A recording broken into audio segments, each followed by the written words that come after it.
Hey everybody, welcome to Outlander Media. I'm Kirby Lee Bailey, and we're with the band Elvenking. And this is Aydan, Yeah. guitarist, Yeah, exactly. and he's from. Okay. He come in. It don't matter. We come in, and he's from Tennessee. Not really. Where are you from? Not Man? really. From Italy. Basically, we are from the northeast of Italy. Northeast of Italy. Not far from Venice. Yeah. So. Gotcha. And this is the first day of this tour. Exactly. First day. When y'all land here in America? We landed yesterday in Chicago. So it was a very long trip, and we just landed. Had some problems on the on the controls, and yeah, usual stuff. Yeah, I say if you landed in Chicago, you landed in O'Hare, didn't you? Yeah. So I would say it's kind of a miracle that we are here today, because we had a lot of problems. First with the visas, they were so late. We just got the visa exactly the last minute of the last day we could have it. So last Friday, basically. So, but in the end, we are here. So. How was going through O'Hare Airport? Yeah, it was, we arrived with all the gear, and they said, okay, do you have some documents for this gear? And we said, no, not really.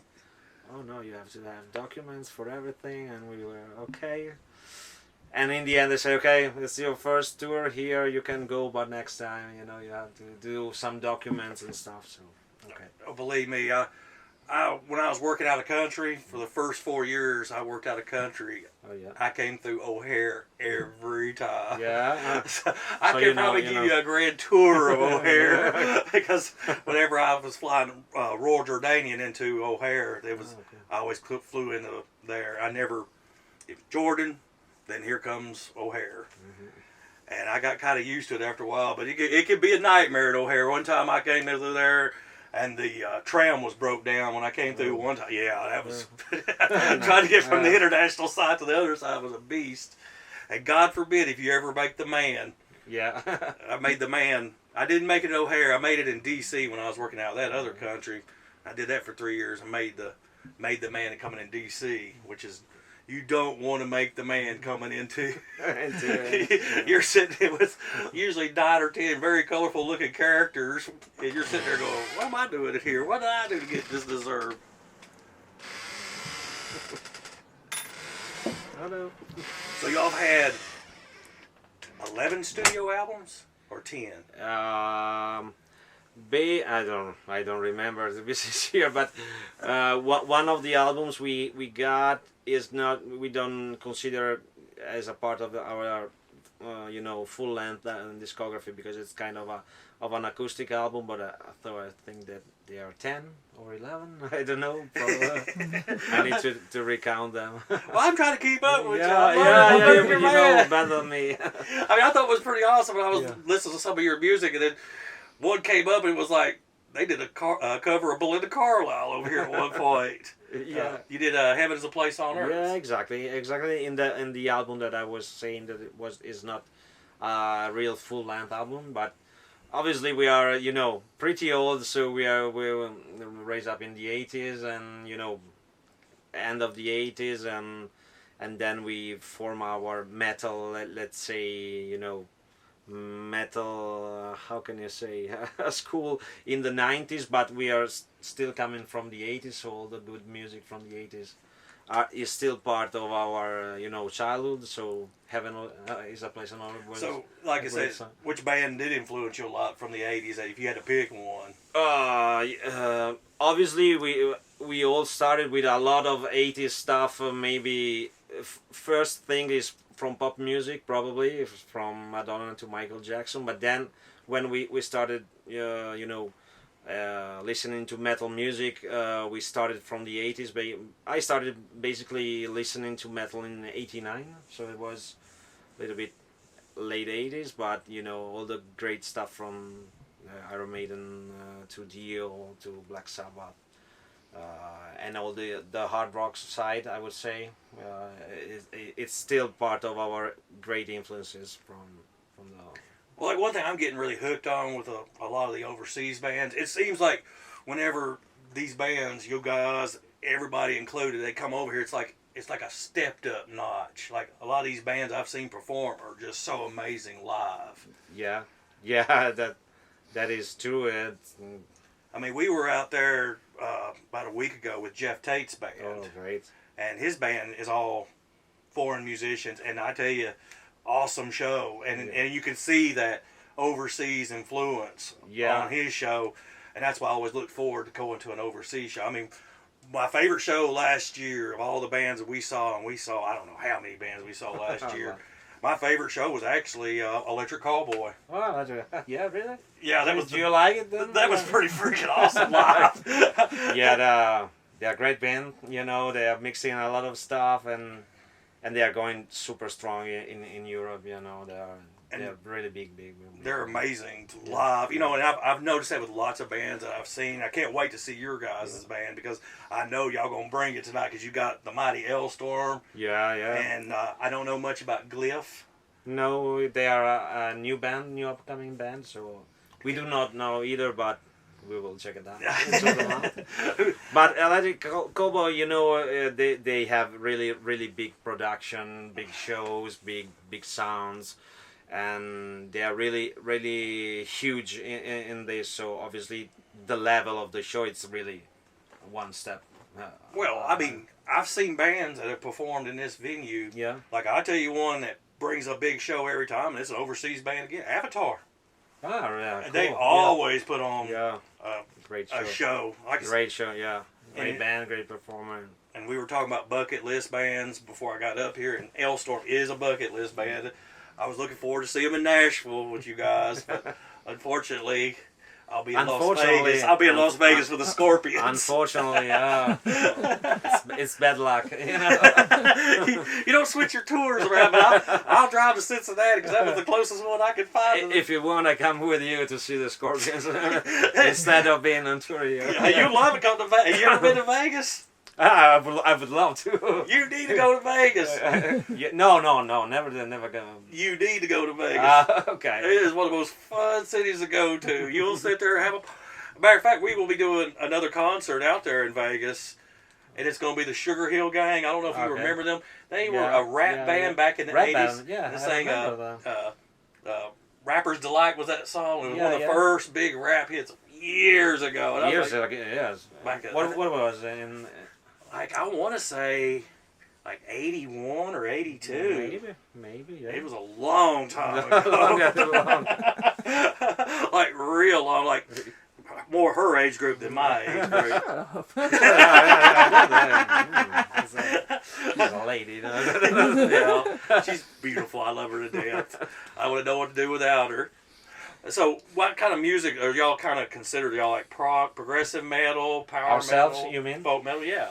Basically, our influences really are a mixture of everything. As said, we grew up in the 90s listening to metal, and obviously 90s was a really rich period of time with a lot of great bands in different... Maybe at the time there was not all these differences, sectorial part of metal music, so everything that was good was a good influence for us. So being this King Diamond or Megadeth or Halloween was still good music for us, so we grew up with the idea of creating something that was kind of, I don't want to say unique, but at least personal, something that has some personal soul, taking all the great influences. And it's not a secret that our big influences are from kind of power metal, let's say Halloween, stuff like that, and something from progressive as well, and then obviously a lot of folk music from the British band Skyclad. That was probably the first folk metal band at the time. That was not even existing, this folk metal idea. But also we are also living in the northeast of Italy, where there are a lot of mountains, a lot of folklore, fairy tales, a lot of this folk idea, and we have been influenced by that as well. Yeah, I remember Halloween. I do remember them. Like their second album, Keeper of the Second, Secret Keys #2 or Seven Keys. Seven Keys.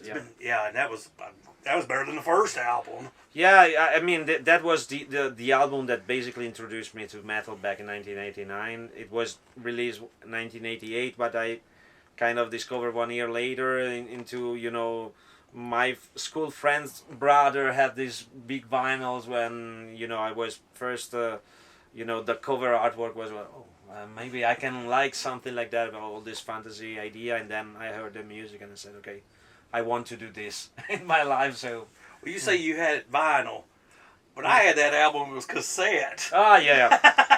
This friend has the vinyl, but obviously I had the cassette because my family strangely was not really music lover and so on, so I didn't have any vinyl player at the time, so the only thing I could buy was cassettes. Oh, yeah. And so I was full of cassettes it's amazing though. You look at like today, we could buy albums back then for the same price as a cassette, $9.99. Now you go buy a vinyl now, $35 or $40. Yeah. I was like, I think I'll go get the CD. Also more, yeah, exactly. It is a little bit strange, I believe, how music has changed from the 90s to 2000, and then now it seems like we are kind of back to the 80s. The return of the vinyl, the idea of having maybe shorter albums, singles that works because you need to go on Spotify and have some strong songs. So we are kind of go back to the concept of how was music in the 80s. I believe. Even if now obviously physical sales are dropping drastically, and sales are really not the most important thing nowadays. It's more important how many streaming you have, how many views you have, and stuff like that, which is not what I like, to be sincere. Tour. Yeah. You can't really make the money off the sales of music, and I remember and I always bring this point up to everybody I interview, is there was a band way back when named Metallica that got into a big argument on Napster about giving away free music, and I'm like, they've got a point, because you're giving it away. And a lot of bands say, oh, it should be free. I said, whoa, wait a minute, hold on a minute, guys. I think that Lars had a really strong view, and what he was saying was correct, and he was looking at how the music would have kind of died after a while, and that's what happened. Now I think that we are coming back to reconsiderate everything and how to make it work in this new world. Obviously now you have to play more concert to get money. All the incoming comes from concerts, so you need to do a lot of live shows if you want to stay alive. You cannot consider your record. I talk with a lot of people in the music business, and they say, okay, we do records because we need to do something new, but you don't get nothing basically out of them. So you just need, okay, you have a new album, so you got a new tour, and maybe you can tour with a new album, and you can get some income from live music. Like people like us, like I still buy the CDs, and and I still have a CD player in my car. Me too. And I had to order the special car because they say, oh no, we don't have a CD player in the car, and I say, I want to have a CD player because I have hundreds and thousands of CD players. So okay, so we need to order the special car from Germany. They need to arrive. Okay. Funny thing is, I go to the gym, and when I work out, I told them I forgot my phone, and they were like, you got your phone right there in your hand. I said, no, I don't. They said, what the hell's that in your hand? I said, it's a CD Walkman. Really? Yeah, I use a CD Walkman in the gym. Oh, cool. To this day still, because that's the only way I can get a feel of, I like to listen to the album from start to finish. Me too. Some people got, a lot of these younger people got the attention span of a monkey chewing on a fly swatter because they just can't. That's incredible, yeah. And I start from the beginning of a CD all the way to the end. I just got 2 CDs the other day. It came in New Year's Day, and Blind Channel was the other one. Yeah, Blind Channel, yeah. And I started listening to it. And that Blind Channel album is a great album, by the way. I haven't got it, but it's a great CD. One of the best ones. But as you said, I completely agree. We still making music with the idea of making an album. So also how you choose the songs, how the feelings must go through the songs, the mood between the first part of the album, and how it must end with us in a certain way, and how the flow between the songs in the track list should work. But we kind of understand that it's something that for a limited number of people, because now people choose to listen one song, the song which is more played on Spotify or stuff like that, and probably the full album is not not really, it's not interesting for the young people, at least. So this is a pity, I would say, because the great thing, especially in metal music, was how the album were created, how they started from the intro to the outro with a certain idea of going through the song, going through the lyrics, follow the songs, and that's what I did when I was a young kid, sitting there with the lyrics, with the booklet, following every all the lyrics, the song, and started from the first song to the last song, and we know that nowadays it's completely different. Yeah, like I watched the one band, and it looked like their concept worked, but you got to get lucky on that. Papa Roach. Yeah. They had an album released 2 years ago, and they have released almost every song to radio, and it has been a hit. But that's an exception. Yeah, you got to get like that. That's just lucky. And that's also a little bit of luck too, because it's like, I mean, I don't know which stations y'all get played on. Would y'all would be played more on, like, maybe on one of the Sirius station? Would it be on like the Octane station, Turbo, or or maybe Liquid Metal? Yes. And like I said, I love y'all's music. What I listen to, it's very conceptual. And like I said, I'm gonna buy one of the CDs down there. I know that. And I'll be carrying it home and listening to it all the way home, so I can really get a feel for it. That's the great thing. How the music should be, It should be. And I talk to some bands, and we always talk about, heck, you can sell them slap an autograph on them and sell them right there at the merch stand sometimes. Yes. You try to do things to sell things to the merch. Yeah, I mean, you got to get creative. You have to be so creative. I mean, another thing a lot of bands learned was when COVID hit, and they shut everything down, and these bands were ass out right there because nobody could tour. Yeah, that was a very difficult moment for everyone. Maybe not for bands like us, but there were bands that really suffered on that period. A lot of technician that works with us, and that was a very dark period for them, for sure. I mean, we were beginning to wonder, are they going to ever open the concerts back up? And also, I had the idea that once the COVID thing would have been gone, probably things were different. Would have been different for live music, less people and stuff like that. Instead, what we are seeing around is that it seems like people still want to hear live music. Oh, fuck yeah. Places are crowded, also in Europe, also here in US, from what we say from the pre-sales here. So it seems that even after COVID, people want to listen to live music, go to the concert, and that is a great thing that's keep metal and music alive. I mean, me and her, we go to concerts constantly. That's great. we did 40 plus last year. Yeah. This week we're doing 3 concerts in 3 states. Is what we're doing. We started in Tennessee Saturday with Adelita's Way. We came down here for Store and Elvenking, and then Friday we wrap up in North Carolina with Ministry and cool. Gary Newman. Cool. Yeah. I was surprised Gary Newman was touring with Ministry. That is strange, yeah. That kind of threw me off a little bit.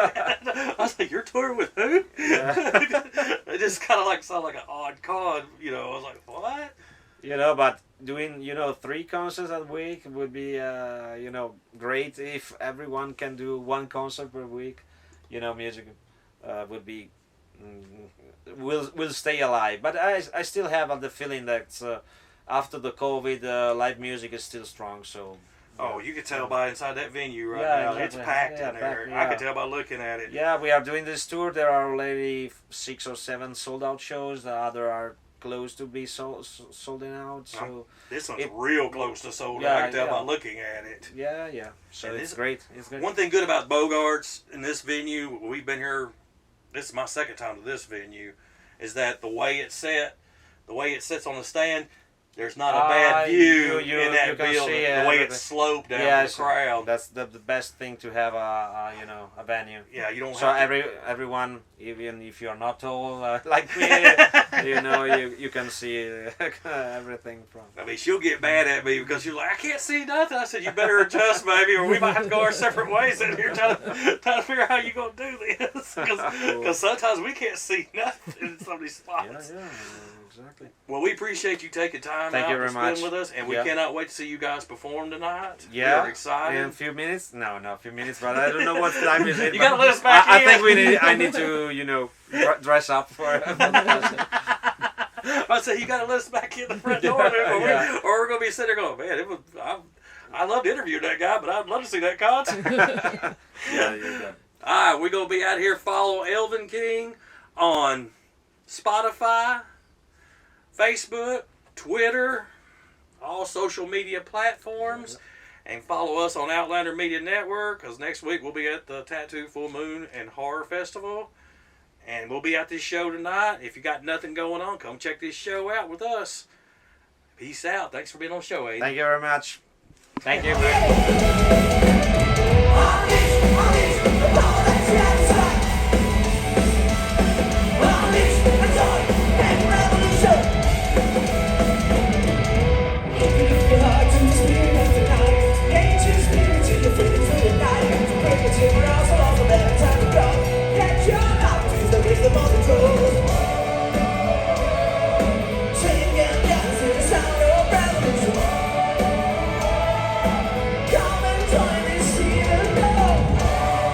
Not Ryan inside the Pokemon execution.